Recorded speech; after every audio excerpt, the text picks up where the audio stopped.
வணக்கம். இன்றைக்கி நம்ம பார்க்க போகிற ரெசிபி என்னென்னு பார்த்தீங்கன்னா, ஒரு ஆரோக்கியமான 5 வகையான கஞ்சி ரெசிபி தான் பார்க்க போகிறோம். ரொம்ப ஆரோக்கியமாக இருக்கும். செய்கிறது ரொம்ப ஈஸியாக பண்ணிடலாம். ஸோ வெயிட் லாஸ் பண்ணணும்னு நினைக்கிறவங்க தாராளமாக இந்த கஞ்சியை வந்து ஒரு 5 நாளைக்கு தொடர்ந்து எடுத்துகிட்டு வரும்போது உங்களுக்கு நல்லாவே வெயிட் கண்ட்ரோல் ஆகும். வாங்க எப்படி செய்யலாங்கிறத பார்க்கலாம். இப்போ ஒரு குக்கர் எடுத்துக்கலாம். குக்கர் சூடானதும் தேவையான அளவுக்கு எண்ணெய் விட்டுக்கலாம். எண்ணெய் வந்து கொஞ்சமாக விட்டிங்கனாலே போதும். எண்ணெய் சூடாயிருச்சு. ஒரு 1/4 டீஸ்பூனுக்கும் கம்மியாக, அதாவது 10லேருந்து 15 வெந்தயம் சேர்த்துக்கலாம். நல்ல ஃப்ளேவராக இருக்கும். 1/4 டீஸ்பூன் போல் சீரகம், ஒரு கொத்து கருவேப்பிலையில் சேர்த்துக்கலாம். இது கூடவே ஒரு 10 சின்ன வெங்காயம் முழுசாக அப்படியே சேர்த்துக்கலாம், இல்லை கட் பண்ணிட்டும் சேர்த்துக்கோங்க. அது கூடவே ஒரு 3 பல் பூண்டும் சேர்த்துக்கலாம். இது கூடவே ஒரு 10 புதினா இலை சேர்த்துக்கலாம். வெங்காயம் லேசாக வதங்கினா போதும். மீடியம் சைஸாக ஒரு தக்காளி சேர்த்துக்கலாம். தக்காளி ரொம்ப கொலைய வதக்கணும்னு அவசியம் இல்லை, லைட்டாக வதங்கினா போதும். இது கூடவே 1 டேபிள் ஸ்பூன் கடலைப்பருப்பு, 1 டேபிள் ஸ்பூன் பாசிப்பருப்பு சேர்த்துக்கலாம். இது வந்து ப்ரோட்டீன் சத்து நமக்கு கிடைக்கணுங்கிறதுக்காக அந்த பருப்பு சேர்க்குறோம். அதே சமயம் நல்லா ஹெல்த்தியாகவும் இருக்கும், ஒரு ஃபில்லிங்காகவும் இருக்கும். லேசாக வதக்கி விட்டுக்கலாம். இப்போ இதில் பார்த்தீங்கன்னா 4 வகையான சிறுதானியம் எடுத்திருக்கேன். திணை, சாமை, வரகு, குதிரைவாளி 4 சிறுதானியமும் நல்லா ஒரு 2 டேபிள் ஸ்பூன் எடுத்து நல்லா 2-3 தடவை கழுவிடணும். அந்த அழுக்கு போகிற அளவுக்கு நல்லா கழுவிட்டு நல்ல தண்ணி ஊற்றி கிட்டத்தட்ட ஒரு 7 மணி நேரம் ஊற வச்சு வச்சுருக்கேன். சிறுதானியங்கள் வந்து நல்லா ஊற விட்டோம்னா தான் அதில் உள்ள சத்துக்கள் வந்து நல்லா கிடைக்கும். அதே சமயம் நல்லா வேகும். இப்போ அந்த தண்ணியோடு அப்படியே சேர்த்துக்கலாம்.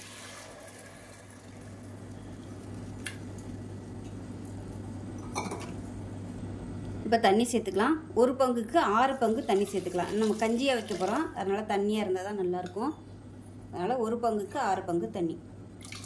இப்படி ரொம்ப கெட்டியாக இருந்துச்சுன்னா கூட நம்ம திருப்பி தண்ணி ஊற்றி கொதிக்க விட்டுக்கலாம், ஒன்றும் பிரச்சனை இல்லை. அடுத்து தேங்காய் பால் வேறு ஊற்ற போகிறோம், அதனால் கரெக்டாக வரும். இப்போ இதில் தேவையான அளவுக்கு உப்பு சேர்த்துக்கலாம். உப்பு வந்து கொஞ்சமாகவே போட்டுக்கோங்க, உப்பு அதிகம் பிடிக்காது. இப்போ இதில் ஒரு துண்டு பட்டை சேர்த்துக்கலாம். டயபெட்டிக்காக இருந்தால் பட்டை சேர்த்துக்கோங்க. இன்சுலின் உற்பத்தி வந்து நல்லா அதிகரிக்கும், சுகர் லெவல் வந்து நல்லா கண்ட்ரோல் பண்ணும் பட்டை. அதே மாதிரி மஞ்சத்தூளும் சேர்த்துக்கலாம். மஞ்சத்தூளும் அதே மாதிரி தான், இன்சுலின் உற்பத்தியை அதிகரிக்கும், சுகர் லெவல் வந்து நல்லா கண்ட்ரோல் பண்ணும். இதை கலந்து விட்டுட்டு மூடி வச்சிடலாம். இப்போ லாஸ்ட்டாக கொத்தமல்லி இலை சேர்த்துக்கலாம். மூடி வச்சிடலாம். மூடி வச்சுட்டு நல்ல ஒரு 5லேருந்து 6 விசில் விட்டுட்டு ஸ்டீம் போனதுக்கப்புறம் பார்க்கலாம். இப்போ விசில் விட்டு நல்லா ஸ்டீம்லாம் இறங்கிடுச்சு. எப்படி இருக்குன்னு பார்க்கலாம். இந்த மாதிரி தான் இருக்கும். இதில் வந்து நம்ம இன்னும் கொஞ்சம் தண்ணி சேர்த்துக்கலாம். இப்போ கெட்டியாக இருக்குது, அதனால் தண்ணி சேர்க்குறேன். தண்ணி வந்து நல்லா சூடு பண்ணிவிட்டு சேர்த்துக்கோங்க, இல்லைன்னா உங்களுக்கு அப்படியே சலசலன்னு ஆயிரும் பச்சை தண்ணி ஊற்றுனீங்கன்னா. அதனால் நல்லா சூடு பண்ணிவிட்டு தண்ணியை சேர்த்துக்கோங்க. அடுப்பு ஆனில் இருக்குது, கொஞ்சம் கொதிக்கட்டும். கொஞ்சம் எல்லாமே சேர்ந்து ஒன்று சொன்னாப்பில் கலந்து வந்ததுக்கப்புறமா நம்ம தேங்காய் பால் சேர்த்துக்கலாம். இப்போ இது வந்து நான் காரம் சேர்க்கலை. நீங்கள் விருப்பப்பட்ட ஒரு பச்சை மிளகா கூட சேர்த்துக்கலாம். அப்படி இல்லைன்னா நீங்கள் வெறும் மிளகுத்தூள் கூட சேர்த்துக்கலாம். தாளிக்கையில் 2 மிளகு சேர்த்திங்கன்னா உங்களுக்கு அந்த காரம் வந்து சேர்ந்துடும். இப்போ இதில் உப்பு கம்மியாக இருக்குது, கொஞ்சமாக உப்பு சேர்த்துக்கலாம். சிறுதானியங்கள் வந்து இருக்க கெட்டியாகிட்டே வரும், அதனால் நீங்கள் வைக்கும்போது நல்லா தண்ணியாகவே வச்சுக்கோங்க. சூடாக சாப்பிடையில உங்களுக்கு இலக்கமாக இருக்கும், ஆற ஆற அந்த ஈரத்தன்மை ஃபுல்லாக அந்த சிறுதானியம் இழுத்துகிட்டே இருக்கும், அதனால் கெட்டியாகிட்டே வரும். இதில் வந்து ஒரு கைப்பிடி முருங்கைக்கீரை சேர்க்கலாம், இல்லை வேறு எந்த கீரை இருந்தாலும் நீங்கள் இதில் வந்து இப்போ கொதிக்கையில் சேர்த்திங்கன்னா இன்னுமே நல்லா ஹெல்த்தியாக இருக்கும். கரம் மசாலா ஃப்ளேவர் பிடிக்கும்னா நீங்கள் கரம் மசாலா கூட சேர்த்துக்கலாம். இதில் இஞ்சி பூண்டு, ஏதாவது இஞ்சி சேர்க்குறதுனாலும் உங்களோட விருப்பம் தான் சேர்த்துக்கலாம். இது வந்து ரொம்ப சிம்பிளாக பண்ணக்கூடிய மெத்தட். இப்போ நல்லா கொதிக்க ஆரம்பிச்சிருச்சு, எல்லாமே நல்லா ஒன்று சேர்ந்துருச்சு. இப்போ கேஸ் அமர்த்திடலாம். அமர்த்திட்டு நல்லா ஒரு 1/4 மூடி துருவின தேங்காய் எடுத்திருக்கேன். தேங்காய் எடுத்துகிட்டு அந்த பாலை சேர்த்துக்கலாம். தேங்காய் பாலும் சேர்க்கலாம், இல்லை தேங்காய் துருவி போடுறதுனாலும் நீங்கள் போட்டுக்கோங்க, இல்லை தேங்காய் அரைச்சி அப்படியே சேர்க்குறதுனாலும் சேர்த்துக்கலாம், உங்களோட விருப்பம் தான். அவ்வளோதான், அருமையான சிறுதானிய தேங்காய் பால் கஞ்சி ரெடி ஆயிடுச்சு. நல்லா ஹெல்த்தியாகவும் இருக்கும், ஆரோக்கியமாகவும் இருக்கும். சின்னவங்கள்லேருந்து பெரியவங்க வரைக்கும் சாப்பிட்லாம், தாராளமாகவே சாப்பிட்லாம். ஸோ செஞ்சு பாருங்கள். செஞ்சு பார்த்துட்டு எப்படி வந்துச்சுங்கிறத சொல்லுங்கள். வீடியோ பிடிச்சிச்சுன்னா லைக் பண்ணுங்கள், கமெண்ட் பண்ணுங்கள், சேனலை சப்ஸ்கிரைப் பண்ணுங்கள், பக்கத்தில் உள்ள பெல் பட்டனையும் ப்ரெஸ் பண்ணுங்கள். நன்றி. இப்போ ஒரு குக்கர் எடுத்துக்கலாம். குக்கர் சூடாகட்டும். குக்கர் நல்லா சூடாயிருச்சு. இப்போ இதில் வந்து நல்லெண்ணெய் சேர்த்துக்கலாம். ஒரு 3 டீஸ்பூன் போல் நல்லெண்ணெய் சேர்த்துக்கலாம். எண்ணெய் நல்லா சூடாயிருச்சு. இப்போ இதில் 1/4 டீஸ்பூன் போல் சீரகம் சேர்த்துக்கலாம். ஒரு சின்ன துண்டு பட்டை சேர்த்துக்கலாம். கொஞ்சமாக கருவேப்பிலை சேர்த்துக்கலாம். மீடியம் சைஸாக பெரிய வெங்காயம் நீளமான நறுக்குனது சேர்த்துக்கலாம்.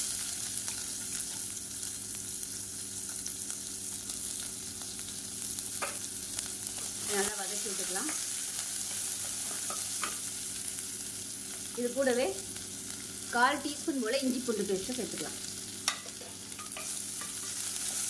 பெரிய வெங்காயத்துக்கு பதில் சின்ன வெங்காயம் சேர்த்திங்கன்னா இன்னும் நல்லா வாசனையாக இருக்கும்.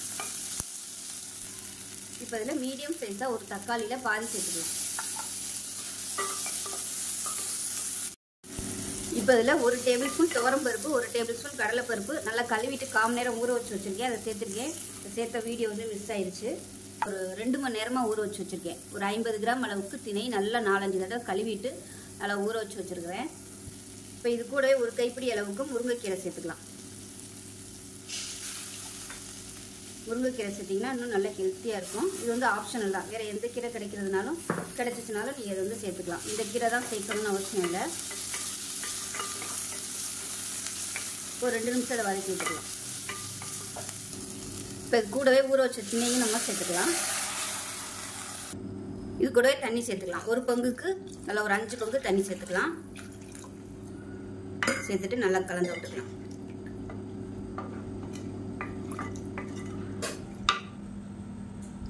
இப்போ இதில் தாளிக்கையில் வெந்தயம் போட மறந்துட்டேன். அதனால் இப்போ சேர்த்துக்கிறேன் நான். நீங்கள் வந்து தாளிக்கையிலே வெந்தயம் சேர்த்துக்கோங்க, நல்ல ஃப்ளேவராக இருக்கும்.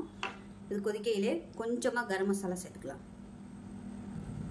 காரத்துக்கு 1/4 டீஸ்பூன் போல் மிளகாத்தூள் சேர்த்துக்கலாம். இல்லைன்னா இதுக்கு பதிலாக நீங்கள் பச்சை மிளகாய் கூட சேர்த்துக்கலாம். தாளிக்கையில் பச்சை மிளகாய் வந்து தேவையான அளவு 2ஆக கீறிட்டு சேர்த்திங்கன்னா உங்களுக்கு அந்த காரம் வந்து இறங்கிடும். இப்போ இந்த கஞ்சிக்கு தேவையான உப்பு சேர்த்துக்கலாம். நான் வந்து இதில் வந்து காய்கறியெல்லாம் எதுவும் சேர்க்கல. உப்பு போட்டால் நீங்கள் கேரட்டு, பீன்ஸு, பட்டாணி எது வேணுமோ 2 சேர்த்துக்கலாம். நல்லா ஹெல்த்தியாகவும் இருக்கும். இல்லை இது கூட மஷ்ரூம் சேர்க்குறதுனாலும் நீங்கள் சேர்த்துக்கலாம். ஒரு 2-3 மஷ்ரூம் சேர்த்திங்கன்னா இன்னும் உங்களுக்கு நல்லா ஹெல்த்தியாக ப்ரோட்டீன் சத்து கிடைக்கும். 1/4 டீஸ்பூன் போல் மஞ்சள் சேர்த்துக்கலாம். இது கூடவே பொடியாக கட் பண்ணால் கொத்தமல்லியும் சேர்த்துக்கலாம். புதினா வச்சுருந்தீங்கன்னா புதினாவும் சேர்த்துக்கோங்க, நல்லா ஃப்ளேவராக இருக்கும். அவ்வளோதான். குக்கரை மூடி வச்சிடலாம். குக்கரை மூடிட்டு நல்லா ஒரு 6 விசில் விட்டுட்டு ஸ்டீம் போனதுக்கப்புறம் பார்க்கலாம். இப்போ கஞ்சி எப்படி இருக்குன்னு பார்க்கலாம். ஸ்டீம்லாம் போயிடுச்சு. இப்போ அவ்வளோதான். கஞ்சி அருமையாக ரெடி ஆயிடுச்சு. விருப்பப்பட்டால் நீங்கள் தேங்காய் பால் சேர்த்துக்கலாம். நான் வந்து தேங்காய் பால் சேர்க்கல. இப்படியே குடித்தாலும் நல்லாயிருக்கும். ரெகுலராக எடுத்துகிட்டு வந்தீங்கன்னா உங்களுக்கு கண் பார்வை வந்து தெளிவடையும். அதே சமயம் கர்ப்பப்பை பிரச்சனை இருக்கிறவங்க இந்த கஞ்சி ரெகுலராக எடுத்துகிட்டு வந்தீங்கன்னா உங்களுக்கு அந்த பிரச்சனை வந்து சரியாகும். ஸோ ரொம்பவும் ஆரோக்கியமான ஒரு கஞ்சி.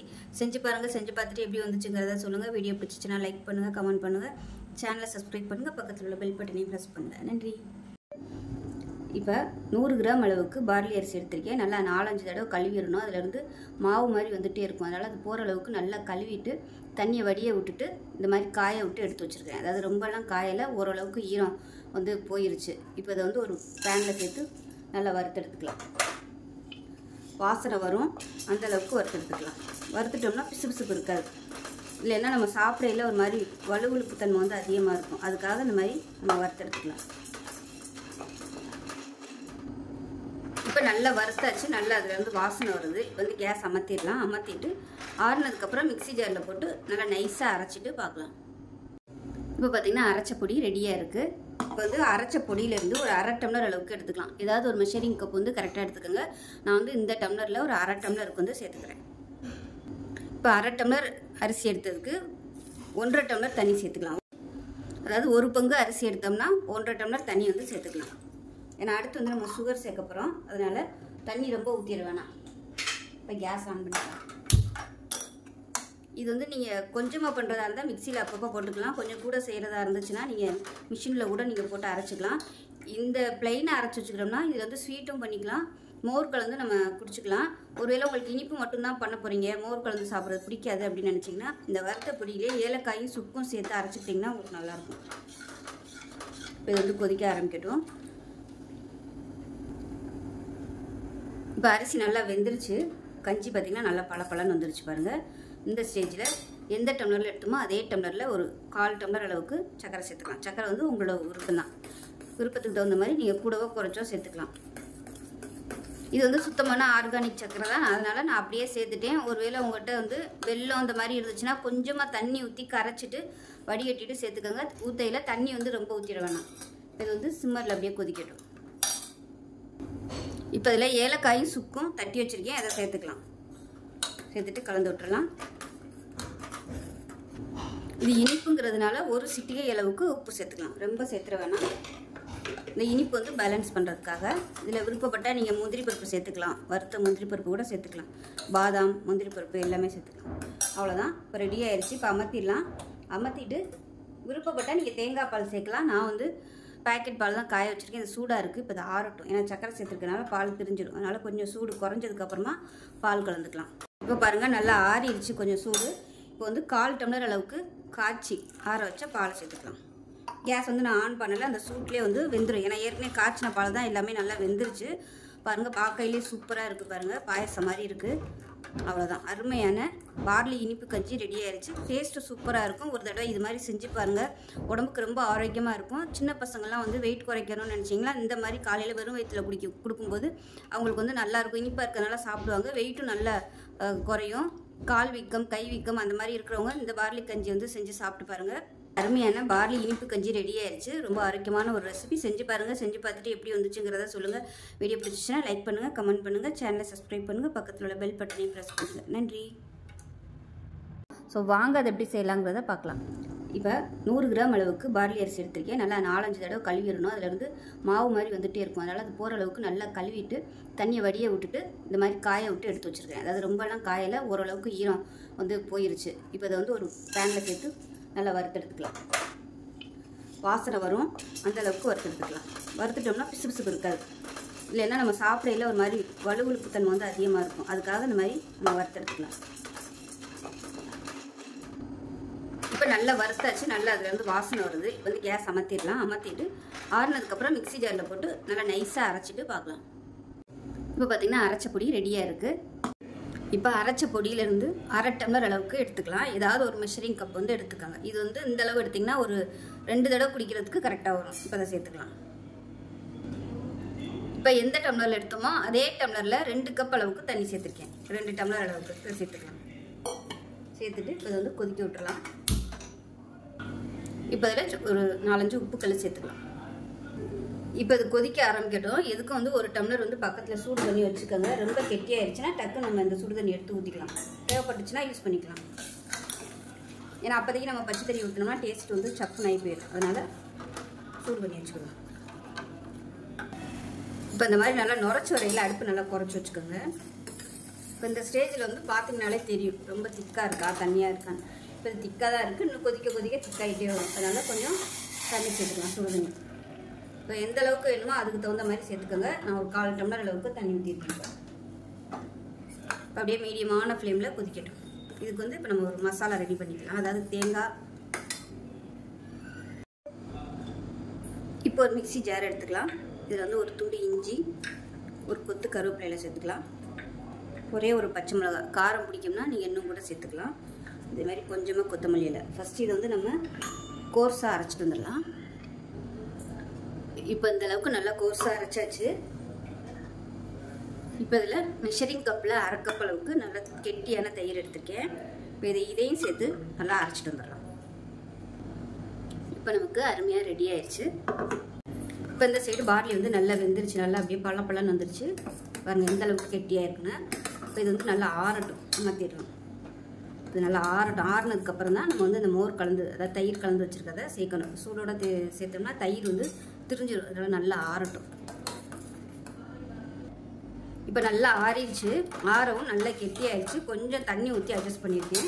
இப்போ நம்ம வந்து அரைச்சி வச்சுருக்க அந்த தயிர் இந்த மசாலா பேஸ்ட்டை சேர்த்துக்கலாம். அப்படியே சேர்த்துட்டு இதில் கொஞ்சம் தண்ணி விட்டு கலக்கிக்கலாம். இது நம்ம வந்து தண்ணியாக தான் குடிக்க போகிறோம். அதனால் தாராளமாகவே தண்ணி விட்டுக்கலாம். இது வந்து மோர் மாதிரி தான். அதனால் எவ்வளோ தூரம் தண்ணியாக வேணுமோ நீங்கள் அதுக்கு தகுந்த மாதிரி தண்ணியாக வச்சுக்கோங்க. ஃப்ரிட்ஜில் வச்சு குடிக்கிறதுனாலும் குடிச்சிக்கலாம், நல்லாயிருக்கும். இது பாருங்கள் இன்னுமே கெட்டியாக தான் இருக்குது. இன்னும் கொஞ்சம் தண்ணி விட்டுக்கலாம். இது கலக்கும்போது நீங்கள் தாராளமாக நார்மல் தண்ணியே கூட விட்டுக்கலாம். அதில் கொஞ்சமாக பெருங்காயத்தூளும் உப்பும் சேர்த்துக்கலாம். இப்போ தேவையான அளவுக்கு உப்பு சேர்த்துக்கலாம். இதில் கொஞ்சமாக பெருங்காயத்தூள் சேர்த்துக்கலாம். இதில் உங்களுக்கு வந்து சீரகத்தூள் பிடிக்கும்னா நீங்கள் சீரகம் கூட சேர்த்துக்கலாம், நல்லாயிருக்கும். கொஞ்சமாக பெருங்காயத்தூள், அவ்வளோதான். இது எல்லாத்தையும் நல்லா கலந்து விட்டோம்னா அருமையான பார்லி மோர் கஞ்சி ரெடி ஆயிடுச்சு. சூப்பராக இருக்கும். எவ்வளோ நாளும் குடிச்சிட்டே இருக்கலாம். நல்ல எனர்ஜி கிடைக்கும். சுகர் பேஷண்ட்டாக இருந்தீங்கன்னா தாராளமாக நீங்கள் இதை எடுத்துக்கலாம். ஒரு 11 மணியை போல் எடுத்துக்கலாம். அப்படி இல்லைன்னா இதவே வந்து கொஞ்சம் கெட்டியாக வச்சுக்கிட்டு இந்த தயிரை கலந்து சாப்பிட்டிங்கன்னா உங்களுக்கு காலைல பிரேக்ஃபாஸ்ட்டாக கூட நீங்கள் எடுத்துக்கலாம். சூப்பராக இருக்கும், எல்லாருமே சாப்பிட்லாம். அருமையான பார்லி மோர் கஞ்சி ரெடி ஆயிடுச்சு.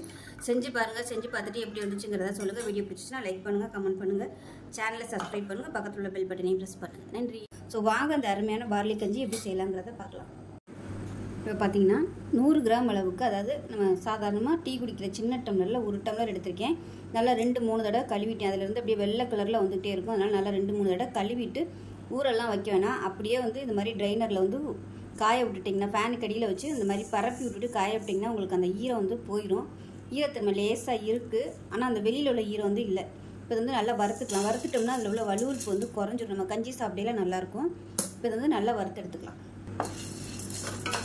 இந்த பார்லி வச்சு நிறைய ரெசிபி பண்ணலாம். இனிப்பு கஞ்சி பண்ணலாம், மோர் வச்சு பண்ணலாம். அடுத்தடுத்த வீடியோவில் வந்து நான் கண்டிப்பாக போஸ்ட் பண்ணுறேன். இப்போ பாருங்கள், நல்லா வறுபட ஆரம்பிச்சிருச்சு. இந்த ஸ்டேஜில் 1 டீஸ்பூன் போல் மிளகு சேர்த்துக்கலாம், 1 டீஸ்பூன் போல் சீரகம் சேர்த்துக்கலாம். இதையும் சேர்த்து நல்லா வறுத்துக்கலாம். அந்த பார்லி அரிசியோட வாசனை நல்லா வரும், அந்தளவுக்கு நல்லா வறுத்துக்கணும். வறுக்காமல் செஞ்சோம்னா பார்லி கஞ்சி செய்யும்போது வலுவலுப்பு தன்மை வந்து அதிகமாக இருக்கும். அதுக்காக இந்த மாதிரி வறுத்துட்டோம்னா அந்த வலுவலுப்பு தன்மை போயிடும். இப்போ எல்லாமே நல்லா வறுபட்டுருச்சு. மிளகு சீரகத்தோட வாசனை வருது. இப்போ வந்து அமர்த்திடலாம். அமர்த்திட்டு இது வந்து ஒரு மிக்சி ஜாருக்கு சேர்த்துக்கலாம். இப்போ இதை ஒரு மிக்சி ஜாருக்கு சேர்த்துட்டேன். இது வந்து சூடாக இருக்குது, ஆறட்டும். ஆறினதுக்கப்புறம் நல்லா நைஸாக பொடி பண்ணிவிட்டு பார்க்கலாம். இப்போ வந்து நல்லா நைஸாக அரைச்சாச்சு. இப்போ தனியாக இருக்கட்டும். இப்போ வந்து ஒரு சாஸ்பேன் எடுத்துக்கலாம். இதில் வந்து தண்ணி சேர்த்துக்கலாம். ஒரு 250 ml அளவுக்கு தண்ணி சேர்த்துக்கலாம். தண்ணி சூடாகட்டும். இப்போ தண்ணி நல்லா சூடாக ஆரம்பிச்சிருச்சு. இப்போ நம்ம அரைச்சி வச்சுருந்து இந்த பார்லி பவுடர்லேருந்து 2 டேபிள் ஸ்பூன் சேர்த்துக்கலாம். சேர்த்துட்டு நல்லா கலந்து விட்டுக்கலாம். இப்போ இதில் தேவையான அளவுக்கு உப்பு சேர்த்துக்கலாம். கொஞ்சமாக உப்பு சேர்த்துக்கலாம், பத்தலைன்னா நம்ம அப்புறம் சேர்த்துக்கலாம். ஒரு 1/4 டீஸ்பூன் போல் உப்பு சேர்த்துருக்கேன். இப்போ இது கூடவே ஒரே ஒரு பூண்டு வந்து நச்சு வச்சுருக்கேன். பூண்டு ஃப்ளேவர் பிடிக்கும்னா நீங்கள் சேர்த்துக்கோங்க, சேர்த்திங்கன்னா நல்லாயிருக்கும். இப்போ இதையும் சேர்த்துக்கலாம். இப்போ இது வந்து நல்லா கொதிக்கணும். இப்போ இந்த மிச்சம் இருக்கிற அந்த பவுடரை ஃப்ரிட்ஜில் ஸ்டோர் பண்ணி வச்சுக்கிட்டிங்கன்னா உங்களுக்கு தாராளமாக ஒரு 2 வாரத்துக்கு நம்ம யூஸ் பண்ணிக்கலாம். கொஞ்சமாக போட்டாலும் நிறையா வரும். இப்போ இந்தளவு பார்த்திங்கன்னா ஒரு 2 பேர் குடிக்கலாம். இது நல்லா கொதிக்கட்டும். இப்போ இது மாதிரி பொங்கி வரும். பொங்கி வரையில் அடுப்பு வந்து சிம்மில் வச்சுக்கலாம். சிம்மில் வச்சு நல்லா கிளறி விட்டுக்கிட்டே இருங்க. இந்த பார்லி கஞ்சி வாரத்தில் ஒரு 3 நாள் எடுத்துகிட்டு வரும்போது உங்களுக்கு சுகர் லெவல் வந்து நல்ல கண்ட்ரோல் ஆகும். அதே சமயம் உடம்புல உள்ள கெட்ட கொழுப்பு எல்லாத்தையுமே குறைச்சிரும்.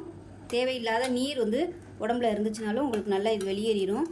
இது ரொம்ப சிம்பிளாக பண்ணக்கூடிய ஒரு கஞ்சி ரெசிபி. இதில் வெஜிடபிள்ஸ் போட்டு செய்கிறதுனாலும் செய்யலாம். அடுத்த வீடியோவில் காய்கறிகள்லாம் போட்டு கஞ்சி, பார்லி கஞ்சி எப்படி செய்கிறதுங்கிற வீடியோ வந்து நான் போஸ்ட் பண்ணுறேன். இதில் வந்து மிளகு சீரகம் சேர்த்துருக்கிறதுனால இனிப்பு வந்து இதில் சேர்க்க முடியாது. அதே மாதிரி அடுத்த வீடியோவில் மோர் கலந்து எப்படி பண்ணுறது, இனிப்பு கலந்து எப்படி பண்ணுறதுங்கிற வீடியோ அடுத்த வீடியோவில் போஸ்ட் பண்ணுறேன். கண்டிப்பாக பாருங்கள். இது வந்து நல்லா பச்சை வாசனை போக கொதிக்கட்டும். நல்லா அப்படியே பளபளன்னு வரும், அந்தளவுக்கு நல்லா கொதிக்கட்டும். அவ்வளோதான். இப்போ நல்லா அப்படியே திக்காயிடுச்சு பாருங்கள். இப்போ வந்து கேஸ் அமர்த்திடலாம். இப்போ வந்து நல்லா கொதிச்சிருச்சு. பார்த்தீங்கனாலே தெரியும் நல்லா திக்னஸ் ஆயிடுச்சு. ஆற இன்னும் கூட உங்களுக்கு நல்லா அப்படியே கெட்டியாகி வரும். அவ்வளோதான், சூப்பராக இருக்கும். டேஸ்ட் நல்லாயிருக்கும். அந்த பூண்டு போட்டிருக்கனால ஃப்ளேவர் சூப்பராக இருக்கும். மிளகு சீரகத்தோட ஃப்ளேவரும் நல்லா அருமையாக வரும். ரெகுலராக வெயிட் குறைக்கணும்னு நினச்சிங்கன்னா ரெகுலராக காலையில் இதை குடிச்சிட்டு வரும்போது உங்களுக்கு நல்ல வெயிட்டும் குறையும். உடம்புல தேவையில்லாத நீர் வந்து எல்லாமே வெளியேறும். ஸோ இதோட பெனிஃபிட்ஸ் என்னங்கிறத டிஸ்கிரிப்ஷனில் கொடுக்குறேன். விருப்பப்பட்டால் நீங்கள் பார்த்து படித்து தெரிஞ்சுக்கோங்க. அவ்வளோதான். இதே மாதிரியே நீங்களும் செஞ்சு பாருங்கள். செஞ்சு பார்த்துட்டு எப்படி வந்துச்சுங்கிறத சொல்லுங்கள். வீடியோ பிடிச்சிச்சுன்னா லைக் பண்ணுங்கள், கமெண்ட் பண்ணுங்கள், சேனலை சப்ஸ்கிரைப் பண்ணுங்கள்.